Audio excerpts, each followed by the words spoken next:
Kita bersyukur pada Tuhan untuk minggu pagi hari ini kita kembali dipertemukan secara khusus. Minggu ini menjadi awal dari kebaktian trilogi kenaikan, di mana kita akan merayakan kenaikan Kristus itu pada tanggal 29 Mei. Dan ini menjadi bagian pertama buat kita untuk kembali mengingat, untuk kembali merenungkan ketika berbicara tentang ibadah yang sejati. Ketika berbicara tentang seperti apa kehidupan orang yang percaya untuk datang di hadapan Tuhan, maka ini menjadi sebuah pergumulan melalui pujian di dalam PKJ 264 ini berbicara tentang apalah arti ibadahmu kepada Tuhan. Maka waktu kita membaca bagian demi bagian di dalam kebenaran firman Tuhan, dan kita membaca bait demi bait di dalam pujian ini, maka mari kita mendasari kebenaran firman Tuhan. Di dalam Yosua pasal yang ke-24, kita akan membaca di dalam Yosua pasal yang ke-24, ayat yang ke-22 sampai ayat yang ke-24. Yosua pasal yang ke-24, ayat yang ke-22 sampai 24. Kita baca secara bersama-sama, 2, 3. Kemudian berkatalah Yosua kepada bangsa itu, "Kamulah saksi terhadap kamu sendiri bahwa kamu telah memilih Tuhan untuk beribadah kepadanya." Jawab mereka, "Kamilah saksi." Ia berkata, "Maka sekarang jauhkanlah Allah asing yang ada di tengah-tengah kamu, dan condongkanlah hatimu kepada Tuhan Allah Israel." Lalu jawab bangsa itu kepada Yosua, "Kepada Tuhan Allah kita kami akan beribadah, dan firman-Nya akan kami dengarkan." Satu bagian kebenaran firman Tuhan yang kembali mengingatkan kepada kita ketika berbicara tentang panggilan untuk kita beribadah, ketika berbicara tentang bagaimana orang yang percaya harus datang kepada Tuhan dan beribadah kepada Tuhan. Waktu kita membaca di dalam kitab Keluaran, maka ibadah adalah merupakan ketetapan Tuhan, di mana Tuhan menyuruh orang Israel bukan hanya keluar dari tanah Mesir, bukan hanya berpindah tempat, tetapi mereka keluar dengan tujuan supaya mereka beribadah kepada Tuhan. Dengan tujuan supaya mereka datang kembali kepada Tuhan. Dengan tujuan supaya mereka boleh melihat siapa Tuhan yang ada di tengah-tengah mereka. Sehingga di dalam bagian ini ketika dikatakan biarkanlah mereka pergi, biarkanlah mereka keluar dari tanah Mesir, supaya mereka dapat beribadah kepada Tuhan. Maka dari sini kita bisa melihat supaya mereka dapat beribadah kepada Tuhan. Artinya orang yang percaya sebagai umat Tuhan, maka ibadahnya adalah ibadah kepada Tuhan. Bukan ibadah kepada hamba Tuhan, bukan ibadah ke rumah ibadah, tapi tujuannya jelas, ibadahnya kepada Tuhan. Tempat ibadah hanya sebagai tempat untuk berkumpul. Maka di dalam konteks perjanjian lama ketika berbicara ibadah, itu adalah sebuah pelayanan. Pelayanan yang digambarkan, pelayanan yang dikerjakan oleh abdi Allah. Ada nabi di sana, ada imam di sana. Kemudian pelayanan yang terus berkembang sampai mereka datang mempersembahkan korban pada Tuhan. Itu berbicara ibadah. Kemudian terus dan terus maju sampai mengatakan bahwa mereka harus beribadah datang ke bait Allah. Maka Salomo membangun bait Allah. Kemudian setelah mereka datang beribadah kepada Tuhan, maka bukan hanya sebagai satu bentuk mereka datang berkumpul, bukan hanya sebagai satu bentuk mereka ada di dalam satu tempat, tetapi menjadi satu wujud supaya mereka mengenal Tuhan secara pribadi. Maka kalau kita mengingat di dalam Yohanes pasal yang keempat, ketika Yesus bertemu dengan perempuan Samaria mengatakan begini kepada Yesus, "Kami beribadah di gunung ini." Gunung apa? Gunung Gerizim. Kenapa mereka beribadah di Gunung Gerizim? Karena Gunung Gerizim dalam konteks Ulangan pasal yang ke-11 ayat 29 itu di mana tempat mereka mengucapkan berkat, atau dikatakan ini adalah gunung berkat, tempat untuk memberkati.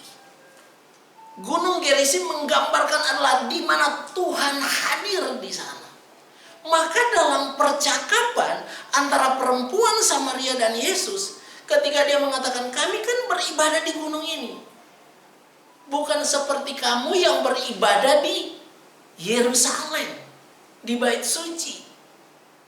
Kemudian Yesus mengatakan kepada perempuan itu apa? Saatnya telah tiba, bahwa kamu bukan beribadah lagi ke Gunung Gerizim, dan orang-orang Israel beribadah ke bait suci yang ada di Yerusalem, tetapi saatnya engkau beribadah di dalam roh dan kebenaran. Maka di sini Yesus mengarahkan tentang perempuan ini yang punya pemahaman bahwa beribadah di tempat A, beribadah di tempat B. Yesus mengarahkan ibadah bukan seperti itu, tapi ibadah adalah bagaimana dia melihat kepada Tuhan, bagaimana dia beribadah kepada Tuhan.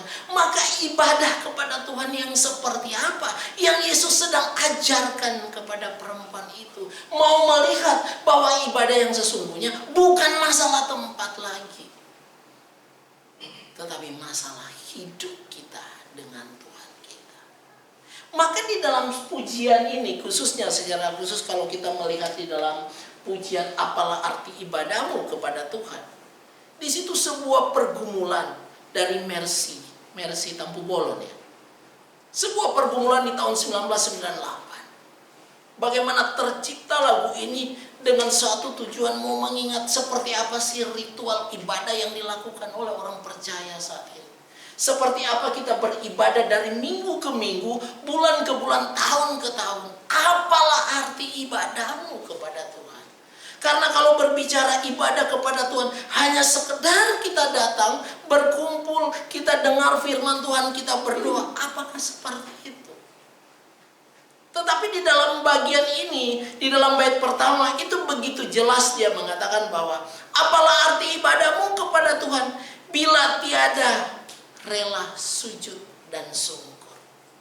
Ada sebuah ungkapan yang begitu luar biasa yang dituliskan oleh seorang yang bernama Mercy, mau mengungkapkan bahwa ibadah itu bukan hal yang sederhana, tetapi adalah sebuah panggilan untuk kita memantapkan kehidupan kita, untuk kita datang kepada Tuhan.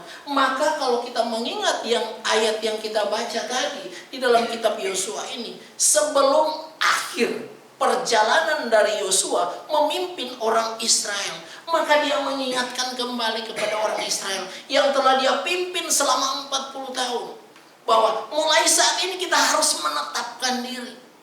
Kepada siapa kita harus beribadah? Kepada siapa kita harus menyerahkan hidup kita? Maka di dalam Yosua ini mengatakan bahwa sekarang kamu menjadi saksi. Ketika kamu mengatakan bahwa kamu akan beribadah kepada Tuhan, maka yang menjadi saksi adalah dirimu sendiri. Maka waktu kita mau beribadah, saksi pertama adalah diri kita sendiri, bahwa saya mau beribadah kepada Tuhan. Maka waktu kita mempersiapkan diri dari rumah untuk beribadah kepada Tuhan, ingat ya, kita yang tahu isi hati kita. Kita yang tahu apa yang kita mau lakukan saat ini. Kita yang tahu kenapa saya mau datang ke gereja. Kita yang tahu kenapa saya mau datang berdoa. Kita yang tahu. Secara pribadi yang tahu. Maka kalau kita beribadah hanya karena sebuah tugas, perlu dipertanyakan. Kalau kita beribadah karena saya datang berkhotbah, itu pun perlu dipertanyakan. Kalau kita beribadah hanya sekedar supaya kita bertemu satu dengan yang lain, maka selalu menjadi pertanyaan besar dalam hidup kita. Seperti itukah ibadah yang digambarkan? Maka dari sini kita bisa belajar, engkau adalah saksimu dan engkau yang tahu. Maka sekarang langsung Yosua mengatakan, jauhkanlah segala bentuk ibadah kepada hal-hal yang tidak benar. Jauhkanlah segala bentuk apa yang kamu lakukan yang tidak berkenan kepada Tuhan. Tetapi mari luruskan arah kehidupanmu kepada Tuhan. Kemudian mereka menjawab bahwa kepada Tuhan Allah kita kami akan beribadah. Itu yang pertama. Dan yang kedua, firman-Nya akan kami dengarkan. Maka dua dasar ini mengokohkan kehidupan umat Tuhan untuk datang kepada Tuhan. Sebagai wujud mereka mau mengenal Tuhan. Sebagai wujud mereka menyerahkan hidup mereka kepada Tuhan. Dan sebagai wujud mereka mau mendengarkan apa yang Tuhan mau dalam hidup mereka. Dan itu menjadi sebuah perjuangan yang begitu panjang. Maka di dalam pujian, apalah arti ibadahmu kepada Tuhan? Apalah arti ibadahmu? Tiada rela dan sungkur. Dan yang kedua dikatakan apa? Bila tiada hati tulus dan syukur. Mau mengingatkan bahwa wow, ada sesuatu yang berbeda ketika kita mau datang di ibadah. Maka pertama, ketika kita berbicara tentang rela, maka itu lagi mengungkapkan seseorang menyediakan hidupnya, menyediakan dirinya untuk datang kepada Tuhan dengan hati yang ikhlas. Nggak ada paksaan di sana. Maka kita mau datang kepada Tuhan itu, mau datang beribadah itu dengan senang hati. Kalau seseorang mau datang kepada Tuhan dengan senang hati, niscaya perjalanan yang jauh pun kita akan tempuh. Niscaya tantangan apapun kita akan berusaha melewatinya. Karena apa? Dengan senang hati. Seperti seorang muda yang mau bertemu dengan kekasihnya yang dia cintai. Dia akan menerobos perjalanan demi perjalanan untuk bertemu dengan yang dia cintai. Karena senang hati ini. Maka datang kepada Tuhan dengan rela, bersedia dengan ikhlas hati, tidak dalam keadaan terpaksa. Pertanyaan buat kita, siapa hari ini yang beribadah hatinya senang? Atau karena di WA sama Ibu Lydia? Itu realita. Kemarin si Lavinia berkata, Dad, kenapa sih kita ibadah? Kenapa harus Mami ingatin satu-satu? Bukankah ibadah udah tahu hari Minggu itu ibadah? Itu adalah pertanyaan yang cukup, iya benar juga ya. Kenapa harus diingatin? Bukankah udah tahu hari Minggu itu ibadah? Tapi dalam percakapan itu mau mengingatkan, memang manusia itu harus selalu diingatin.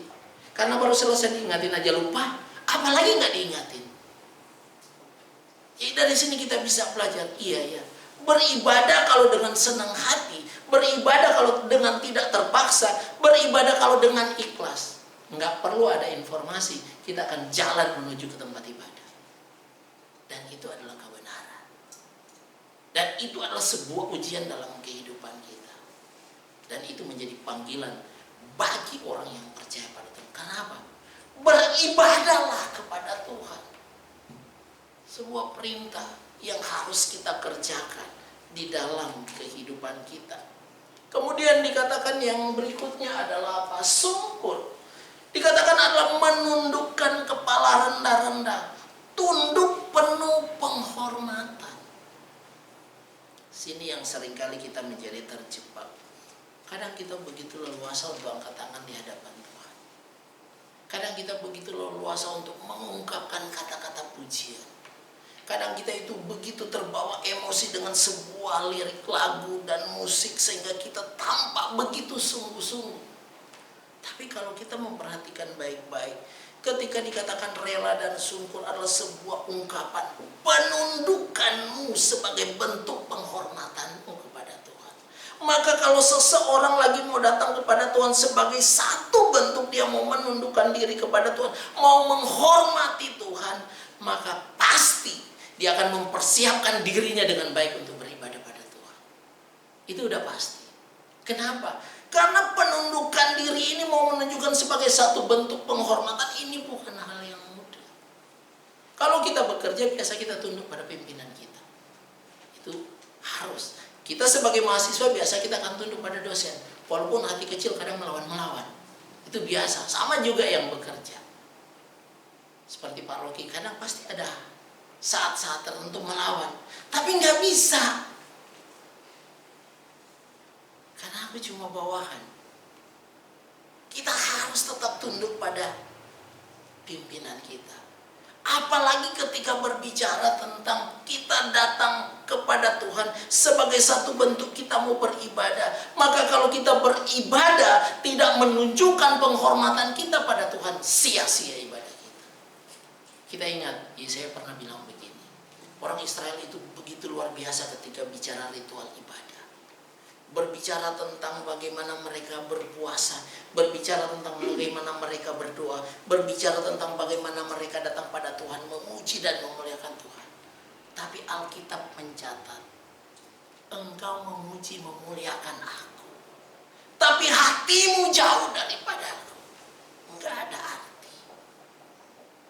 Menjadi tidak berarti ibadah.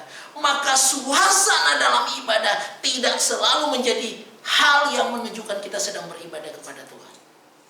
Tapi suasana hatimu yang benar dalam situasi apapun ibadah akan menunjukkan sikap kita benar ketika kita beribadah di hadapan Tuhan.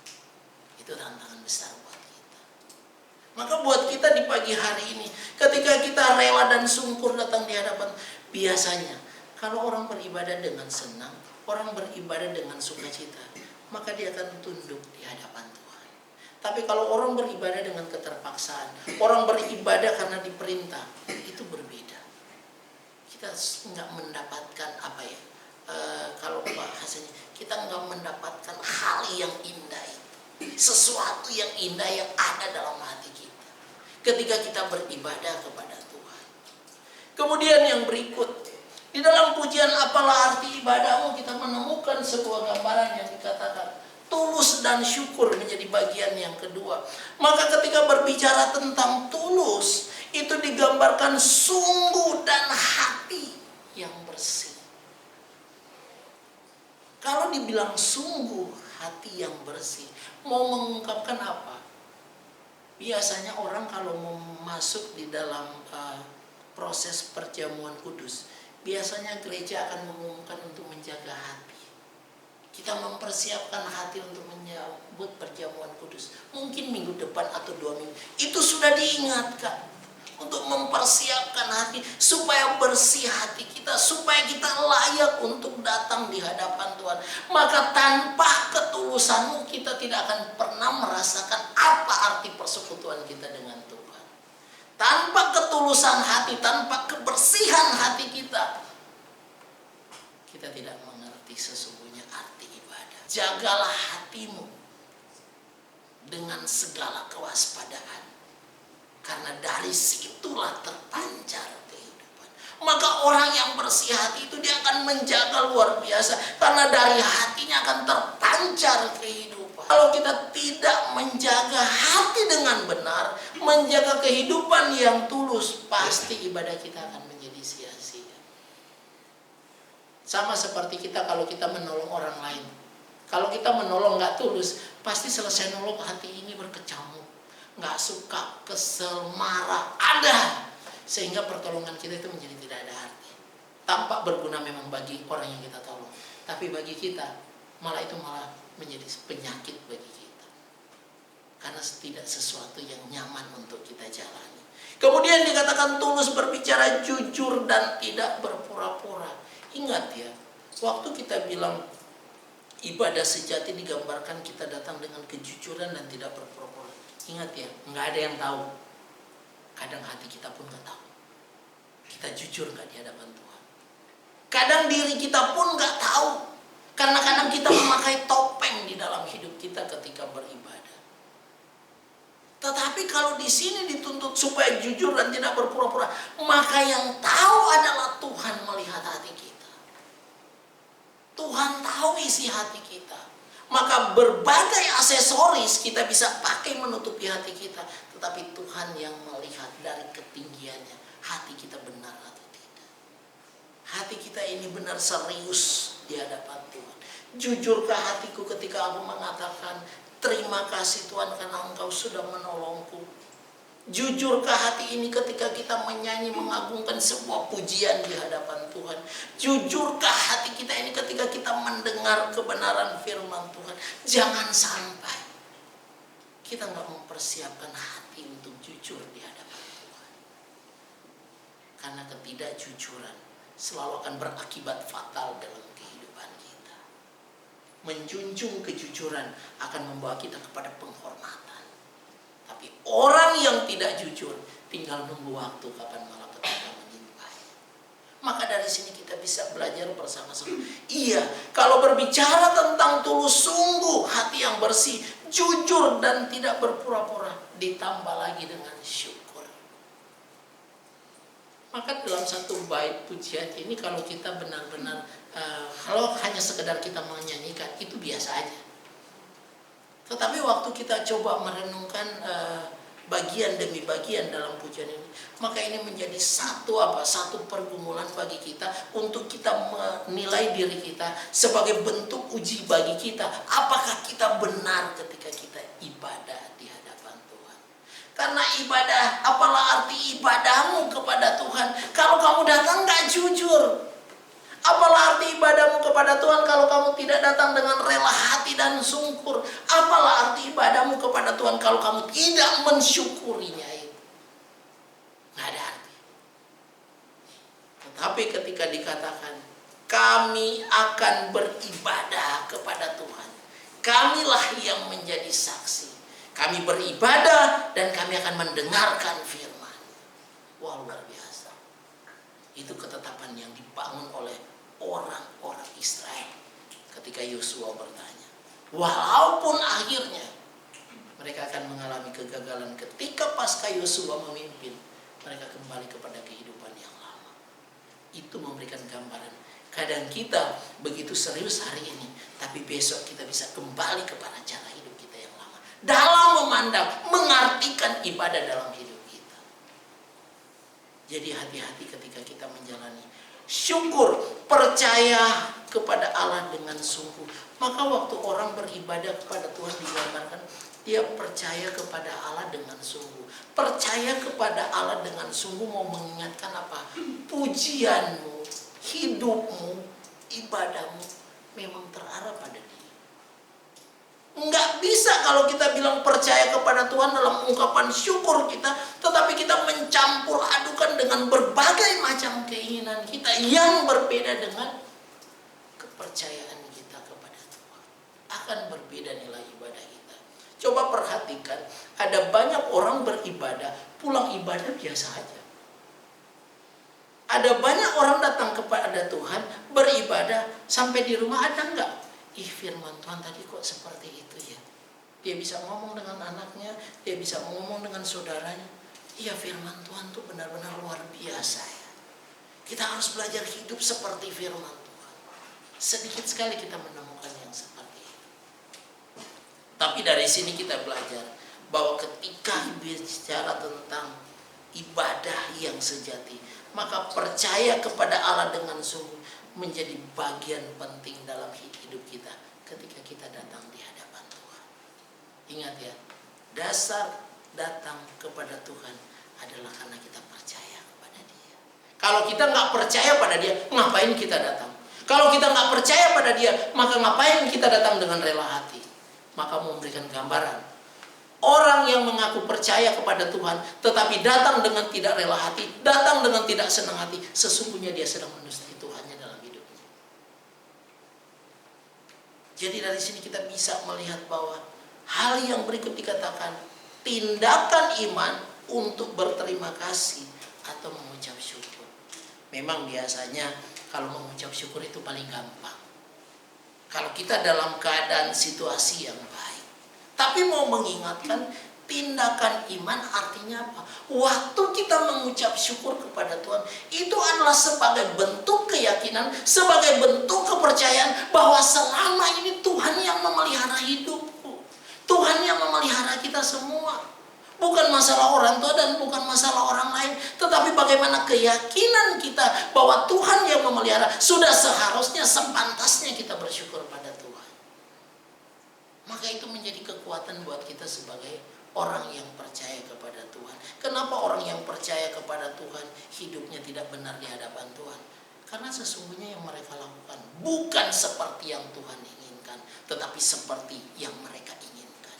Kan berbeda. Maka dari sini kita bisa belajar bersama-sama. Kalau bicara tentang tulus dan syukur, mau mengungkapkan sepenuhnya untuk Tuhan. Sulit bagi kita, tapi itu panggilannya bagi kita. Dan itu ketetapannya bagi kita. Maka dari sini kita bisa belajar bersama-sama. Yang pertama, ibadah adalah perintah Tuhan. Kalau ibadah itu adalah perintah yang Tuhan sudah disampaikan kepada umatnya supaya mereka beribadah kepada Tuhan, maka ibadah itu bukan panggilan karena kita diberi WA, karena kita diingatin, bukan. Tapi itu perintah dari Tuhan. Maka kalau kita tahu ada jam-jam ibadah, mari kita mempersiapkan hati kita untuk datang pada Tuhan. Kalau kita tahu kita sebagai orang yang percaya kepada Tuhan, kita tahu hari ini ada ibadah, mari kita beribadah kepada Tuhan dengan benar. Karena itu menjadi sebuah tanggung jawab dalam kehidupan kita. Dan yang kedua, ibadah berbicara iman dan sikap hati seseorang. Maka yang tahu tentang kepercayaan kita adalah diri kita. Mau nggak kita jadi saksi di hadapan Tuhan bahwa saya beribadah kepada Tuhan? Jangan tunggu orang lain yang jadi saksi. Kita harus jadi saksi yang pertama, bahwa saya beribadah kepada Tuhan, bahwa saya mendengarkan kebenaran firman Tuhan. Kalau kita berani menjadi saksi, itu sebagai bentuk tindakan iman kita untuk kita datang di hadapan Tuhan. Dan yang ketiga, ibadah akan menjadi salah tidak berarti jika dilakukan dengan cara yang tidak benar. Artinya, ketika bicara ibadah tulus dan syukur, maka yang ada adalah apa? Hati, pikiran kita adalah kepada Tuhan. Tetapi ketika hati, pikiran kita tidak kepada Tuhan, tubuh kita ada tempat ibadah, nggak ada arti apa-apa. Paket lengkap itu, nggak bisa dipisahkan. Kita boleh berpenampilan rapi, kita boleh sisir rambut ke kiri, ke kanan, belah tengah, dan segala macam. Tapi itu cuma aksesoris. Karena yang Tuhan mau, hati kita, pikiran kita adalah beribadah kepada Dia. Itulah yang menjadi kebenaran. Dan yang terakhir, ibadah sejati, persembahan yang berkenan pada Tuhan. Maka waktu kita beribadah, itulah persembahan kita pada Tuhan. Maka waktu kita beribadah, biarlah kita berkenan di hadapan Tuhan. Karena apa?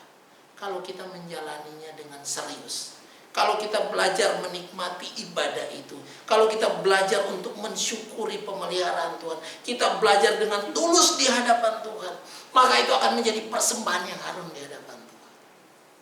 Maka itu akan menjadi sebuah kekuatan yang besar kita datang di hadapan Tuhan. Karena apa? Ternyata beribadah kepada Tuhan tanpa keseriusan, tanpa kerendahan hati, tanpa kebenaran akan membuat kita malah jauh daripada Tuhan. Tetapi ketika kita beribadah dengan benar, dengan tulus dan syukur, maka itu akan menjadi persembahan yang berkenan di hadapan Tuhan. Siapa yang tidak mau ibadah kita berkenan di hadapan Tuhan? Hanya orang-orang yang tidak mengerti tentang Tuhan dalam hidupnya, yang akan menyia-nyiakan ibadah yang dia jalani. Tapi orang yang mengerti tentang apa yang menjadi kehendak Tuhan, dia akan tahu menempatkan dirinya di hadapan Tuhan. Dia bukan hanya mulutnya yang berbicara, tetapi hatinya dengan tulus dan syukur datang mengungkapkan, terima kasih Tuhan, Engkau telah menolong kami, memeliharaku sampai saat ini. Biarlah hidupku, ibadahku menjadi persembahan yang berkenan di hadapan Tuhan. Tuhan menolong kita, Tuhan memimpin kita untuk senantiasa beribadah dengan tulus dan syukur di hadapan Tuhan.